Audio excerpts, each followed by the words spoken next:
सुंदरवन जंगल में सब पंछी खुशी खुशी रह रहे थे। उसी जंगल में कुछ पंछी एक दूसरे की बहुत मदद किया करते।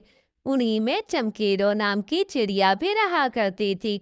चमकीलो सबका बहुत ख्याल रखती, हमेशा प्यार मोहब्बत से ही रहा करते थे।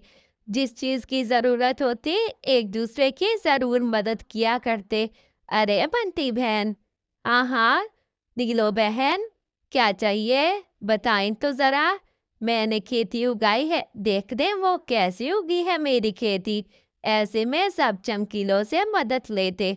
अरे मिठू भाई, आपने पिछले दिन कहा था कि मुझे पानी दे देंगे फसल में।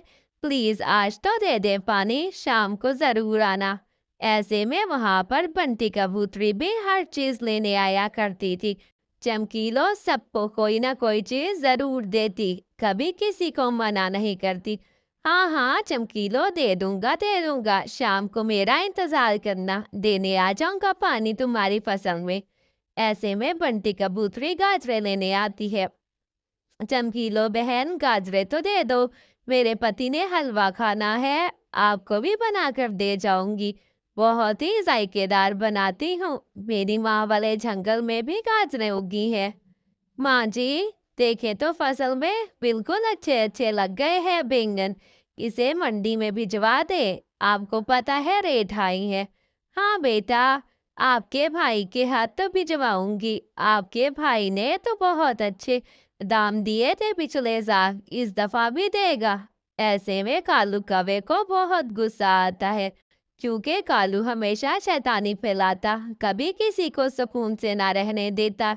अरे अब तो इनमें लड़ाई फैलानी पड़ेगी, क्यों ये इतना अच्छे से रहते हैं। अभी तो मजा आएगा, जाके गौरी को भी बताऊंगा, फिर दूसरे जंगल में गौरी खुश होगी। अरे मिठू, तुम्हें पता है मीनू कह रही थी कि बड़ी चोंच वाला तोता मिठू सबको बुरा लगता है, और तुम्हारे बारे में कह रही थी कि हर टाइम मांगता रहता है। क्या तुम मांगने वाले हो जो मांगते हो? ये बात भी सुननी रह गई थी क्या तुमने? अरे बंटी कबूतरी, जब से तुम इस जंगल में आई हो, मीना तो हर टाइम तुम्हारी बुराई करती है। कल भी आ गई थी कहने कि इतना गंदा हलवा पकाया था, और गाजरे ले जाती है, हलवा किसी काम का नहीं पकाती। ऐसे में काली कवि के पास आता है। अरे कालू जी, आप तो आ ही गए, बताएं क्या खबर लाए हैं मेरे लिए। क्या बताऊं, सारे जंगल की लड़ाई करवा रहा हूँ, देखना भाग जाएंगे सारे। फिर तुम्हें मीनू का घर दे दूंगा, उसका घर बहुत सुंदर है, छीन लेंगे उसका घर उससे। ऐसे में चमकीलो बहुत उदास होती है, न जाने सबको क्या हो गया है, क्यों मेरे से बात नहीं कर रहे। जाकर मिठू भाई से फिर पूछाती हूँ, मुझसे क्या गलती हो गई है जो ऐसे मेरे बात नहीं सुन रहे। ऐसे चमकीलो बहुत दुखी थी। चमकीलो मिठू तोते के पास आती है। मिठू भैया, ऐसे में मिठू भैया दूसरी तरफ मुंह कर लेता है। जाओ जाओ चमकीलो यहाँ से, मुझे तुमसे कोई बात नहीं करनी, तुम्हारे साथ कोई रिश्ता नहीं रखना।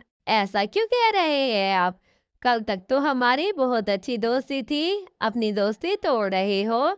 ऐसे में चमकीलो घर आ जाती है। न जाने क्या हो गया है इन सब पंछियों को। वहां पर चमकीलो ये सोच रही थी कि कालू आता है। सब पंछियों ने फैसला किया है कि तुम्हें इस जंगल से निकाल दे। वो तो सब यही चाहते हैं, तभी तो तुम्हारी बुराई कर रहे हैं। बिट्टू भी कह रहा था कि चमकीलो को इस जंगल से निकाल दूंगा। ऐसे में चमकीलो बहुत दुखी होती है। मुझे नहीं लगता कि ये मिट्टू कह सकता है। मिट्टू तो ऐसा कभी भी नहीं कहेगा, वो मेरा पक्का दोस्त है। मैं जाकर खुद ही बात करती हूँ। ऐसे में चमकीलो मिट्टू के पास जाती है। मिट्टू भैया, आपने कहा है कि मैं इस जंगल से चली जाऊं, आपने मेरे बारे में ऐसा कहा। अरे नहीं नहीं, किसी ने नहीं कहा। मुझे भी बात समझ नहीं आई कि मैंने तो कोई बात नहीं की बंटी की। फिर बंटी को गुस्सा किस बात का मुझ पे? हाँ हाँ, तुमने तो कहा था कि मैं गाजर का हलवा गंदा पकाती हूँ। ये चमकीलों ने भी यही बात कही है, कालू बता रहा था। ऐसे में सब एक दूसरे की बातें खोल देते और कालू का भेद खुल जाता है। यकीनन ये कालू है जिसने ये सारा फसाद फैलाया है। कह रहा था कि उस चमकीलों को जंगल से निकलवाओ।